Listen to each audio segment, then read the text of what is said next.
express our gratitude to Mr. and Mrs. Abe and Sylvia Wintman, Abraham Tzvi ben Yitzchak Chaim, and Sarah Bluma Bas Kalman Mordechai HaKohen for their decades of devotion to the school. The Talmud Rebbe, Rabbi Twersky, Zichrono Livracha, was fond of the following interpretation of a verse in Mishlei, the book of Proverbs. Matzreif la kesef, v'kur la zahav, v'ish lefi mahalolo. A refining pot tests the purity of silver, and a crucible that of gold. And the nature of a person is determined by his praise, lefi mahalolo. Rashi interprets the last clause as according to how other people praise him. You can tell the essence of a person by what others say about him, what others find praiseworthy about him. Rabbi Twersky, however, was partial toward the interpretation of the verse offered by Rabbeinu Yonah in his 13th century ethical work entitled Sha'arei Teshuvah. You can tell the essence of a person by what he or she chooses to praise. What does he or she value in others? What does he or she find worthy of praise? Who then were Sylvia Cohen and Abe Wintman? We can answer this question by asking, what did they hold dear? To what values did they devote their lives? The biographical sketch included in the program, on the inside of this, is to adapt Chazal's idiom, Mu'at hamachazik es hamaruba. It's a concise but highly suggestive characterization. It was very well done. Allow me to add a few details in kind, each of which speaks volumes about Mr. and Mrs. Wintman. Already as a single young man, Abe Wintman was active in the Young Israel of Mattapan. When he helped establish the first kosher restaurant in Boston on Beach Street, he was not only involved in its financial aspects, he schlepped all the new dishes to the mikveh for Tevilas Kalim. Mr. Wintman met the Rav in 1941 and became a very loyal devotee. In the 1940s, he drove with the Rav to all the public school kindergartens in Roxbury, Dorchester, and Mattapan to deliver matzah before Pesach so that the Jewish children would not be served crackers on Chol HaMoed. Sylvia Cohen's mother was Mr. Samuel Feuerstein's sister.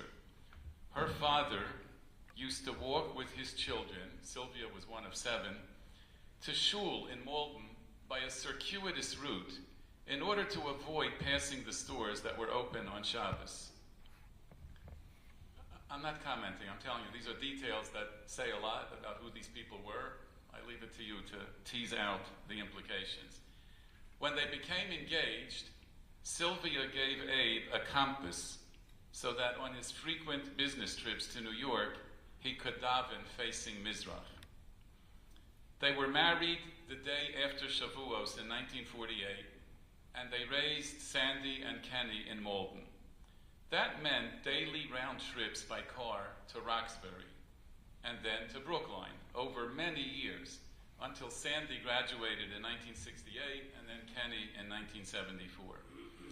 Mr. Wintman enabled other children to attend by driving them from Malden as well. As a result of this commitment to Torah dedication, not only did Abe and Sylvia Wintman succeed to pass the torch to Sandy and Kenny, but they contributed to the religious lives of their other passengers and their families. One of their long-term dividends is Zev Wiener's fiancée, Lisa Kellerman. Lisa's father, Alan, a Maimonides 1970 alumnus, was one of Mr. Wintman's passengers all the years Alan's parents lived in Malden before they moved to Brookline. When the Orthodox population dwindled in Malden, Abe took it upon himself to ensure there would be a minyan every Shabbos. He would start making calls Thursday morning already. The Gemara in Ksubos, Daf Kuf Yud Aleph Amud Beis, quotes the pasuk from the beginning of Parshas Va'eschanan that we recite every Monday, Thursday, and Shabbos as the Kohen advances toward the Torah to begin the first Aliyah. Ve'atem hadveikim b'Hashem Elokeichem chayim kulchem hayom. You who cling to the Lord your God are alive today. So the Gemara asks, V'chi efshar lidabuke b'shechina? Is it possible for a human being to cling to God? And the Gemara's answer is that we achieve this by clinging to God's representatives, the Talmidei Chachamim of each generation. Abe Wintman, with Sylvia's enthusiastic support, spent hours each week in the service of Rav Soloveitchik, Zecher Tzadik Livracha. He used to say, the rabbi cannot discuss halacha or philosophy with me, but when he drives with me, he relaxes for a while, and that's important.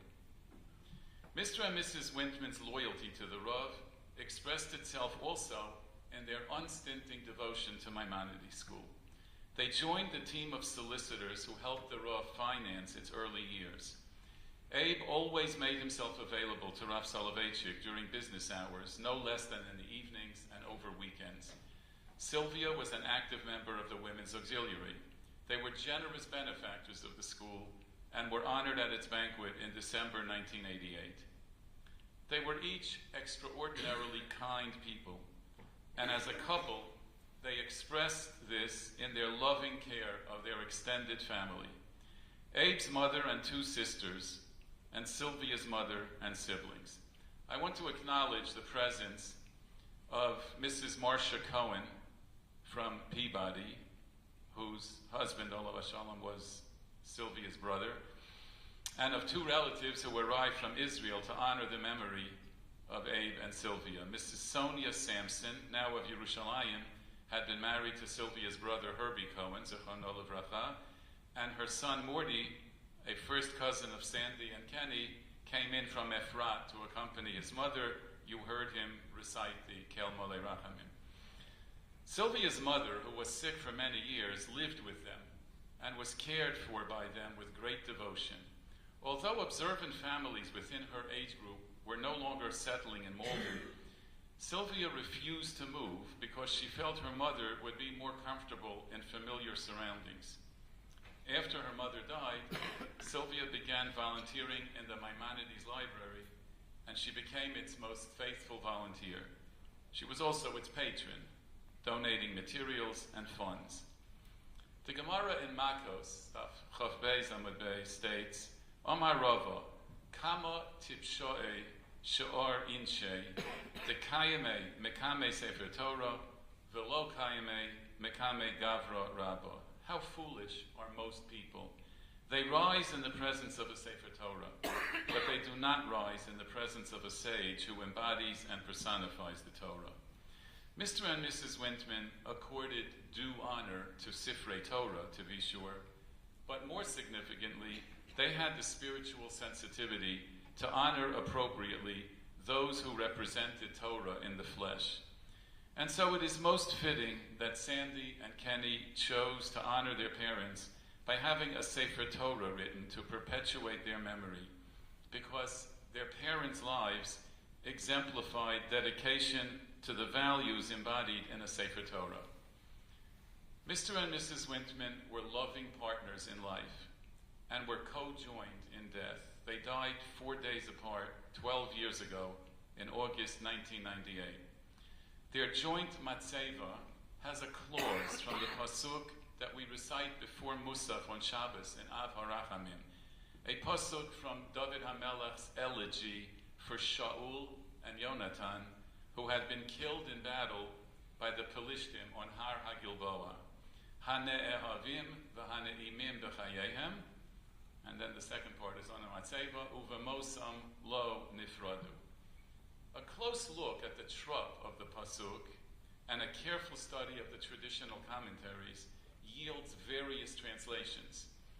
Reb David Altshuler, the author of Mitzudat David, which appears in the standard Mikraot Gedolot editions of Tanakh, interprets it as follows: Hane'avim v'hane'imim b'chayeyem, they were regarded by others as beloved and amiable during their lives.